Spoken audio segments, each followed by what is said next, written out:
Taste the Daily. Taste the Daily. தொழிலாளர்களின் நலனை பாதிக்கக்கூடிய வகையில் அரசு செயல்படுமானால் அதை கம்யூனிஸ்டுகள் எதிர்ப்பார்கள் என மார்க்சிஸ்ட் கம்யூனிஸ்ட் கட்சியின் மாநில செயலாளர் சண்முகம் கூறினார். சேலத்தில் நடைபெற்ற இந்திய கம்யூனிஸ்ட் கட்சியின் மாநில மாநாட்டில் அவர் பேசினார். தொழிலாளர் வர்க்கத்தின் நலனை பாதுகாக்கின்ற விஷயங்களில் அரசுடன் முரண்பாடு ஏற்படும் போது கூட்டணி உடைய போகிறது என பலர் கூறுகின்றனர். முரண்படுவதும் உடன்படுவதும் சேர்ந்ததுதான் கூட்டணியே தவிர அனைத்தையும் ஆதரித்து உடன்பட்டு போவது அல்ல கூட்டணி நிலைப்பாடு என அவர் தெரிவித்தார். நாங்கள் அவர்களோடு ஒத்த கருத்துடைய விஷயங்களில் ஒத்துப்போகிறோம். தொழிலாளர் வர்க்கத்துடைய நலனை பாதுகாக்கக்கூடிய விஷயங்களில் அவர்களோடு முரண்படுகிறோம். இது தெரிந்தேதான் மாண்புமிகு முதலமைச்சர் அவர்கள் எங்களோடு பயணிக்கிறார். நாங்களும் அவரோடு பயணித்துக் கொண்டிருக்கிறோம்.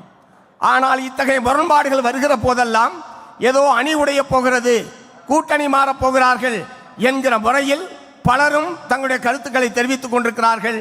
அப்படி அல்ல.